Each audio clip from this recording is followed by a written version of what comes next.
J-5 avant le premier tour des élections présidentielles. Un premier tour qui se fait dans un contexte particulier à Mayotte.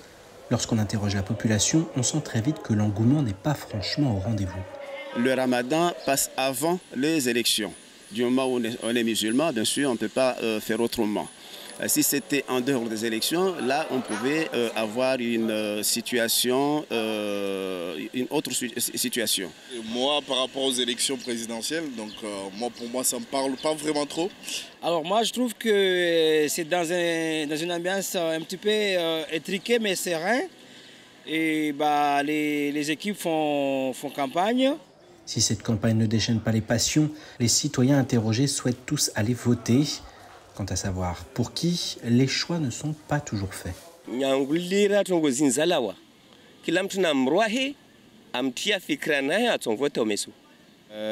pense qu'on est un petit peu tous perdus parce que cette fois-ci, nous allons faire une élection où on n'a pas vraiment eu de vrais débats. Et puis le cas d'Emmanuel Macron, c'est comme s'il était élu d'avance, en quelque sorte, parce qu'il y a eu beaucoup d'éléments tels que la guerre en Ukraine. Il y a eu beaucoup de choses qui ont fait qu'aujourd'hui, on se sent plus positionné sur lui, même si les idées de Marine Le Pen conviennent beaucoup plus à Mayotte. Moi, ma position, pour le moment, je ne sais pas vraiment qu'est-ce que je vais voter. Mais voilà, donc d'ici dimanche, j'ai le temps, je pense, pour savoir quel bulletin je vais donner et à quel candidat, quoi.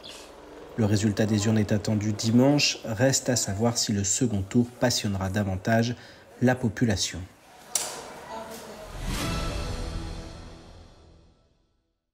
Ce meeting a été un moment vraiment charnière, oui. Parce que jusqu'à là, à 7 jours, à 8 jours du premier tour, du premier tour, il fallait démontrer la capacité du président à rassembler autour de lui toute la population française. C'était un élément vraiment important.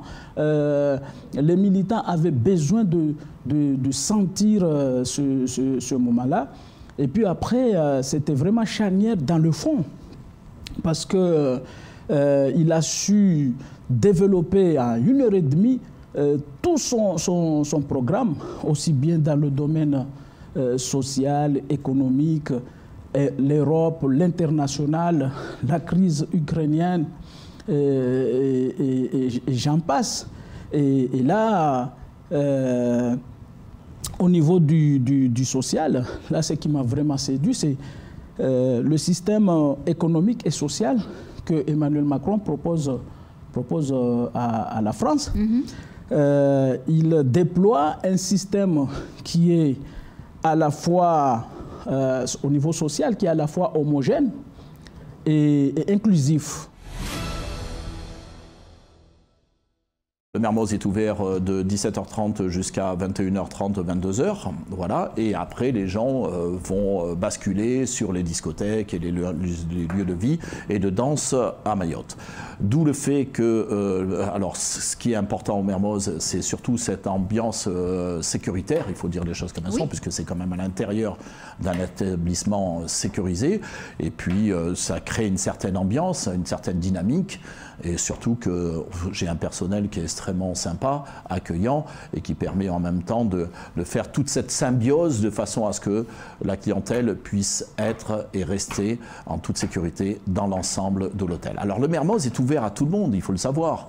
On a tendance à penser qu'il est ouvert qu'à la clientèle de l'hôtel Caribou. Non, non, il est ouvert à tout le monde. Toute clientèle peut venir de l'extérieur.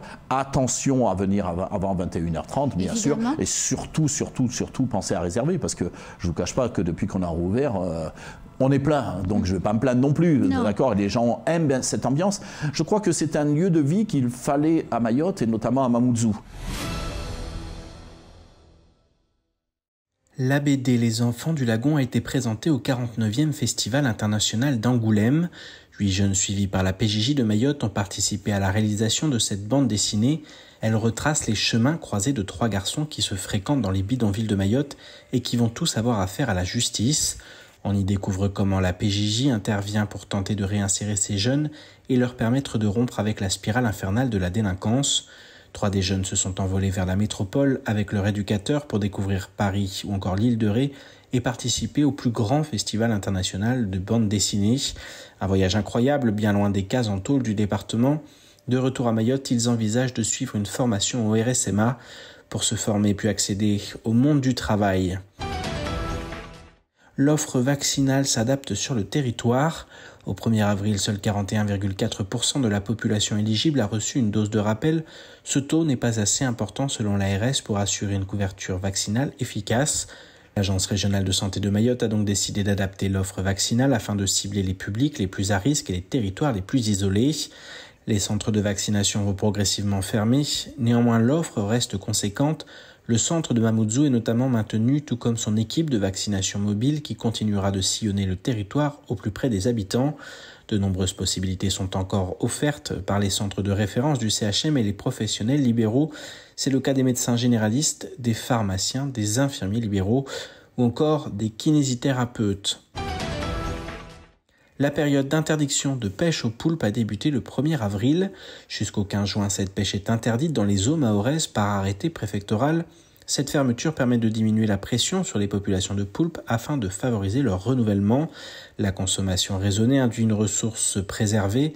Laisser le temps aux animaux de grandir et de se reproduire en limitant les périodes de prélèvement s'assimile à une gestion responsable de cet animal si prisé à Mayotte.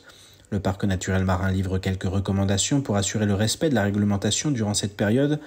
Que je sois professionnel ou particulier, je ne pêche pas de poulpe, je n'achète pas de poulpe, je ne détiens pas de poulpe, je ne consomme pas de poulpe et bien sûr, je ne vends pas de poulpe. Mayotte Nature Environnement est mobilisée quotidiennement pour sensibiliser la population aux bons gestes. Pour ce faire, elle dispose d'un camion pédagogique. Ce camion pédagogique, en fait, on s'en sert tous les jours.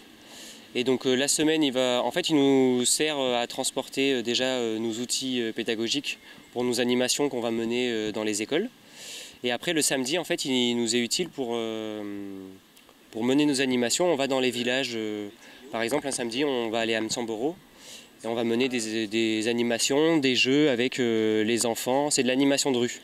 Donc ça va être avec les enfants, avec les adultes, avec les jeunes, avec les personnes de tout âge, avec ceux qui veulent participer. Et on va parler de l'environnement, faire des jeux autour de l'environnement. MNE travaille avec Citeo pour la 2e année consécutive. Objectif, expliquer aux enfants comment trier leurs déchets. Cette année, on est beaucoup sur le tri des emballages ménagers. Donc on va dans les écoles pour parler du tri des emballages ménagers, de la gestion des déchets à Mayotte, qu'est-ce qui se passe avec nos déchets. Et une fois qu'on trie nos déchets, qu'est-ce qu'on fait derrière? Est-ce qu'ils sont juste cachés quelque part ou est-ce qu'on va en faire quelque chose? Donc on explique aux enfants qu'ils vont être recyclés et que le recyclage c'est important. Donc on essaye de les emmener vers les trios qu'on peut voir dans différents villages.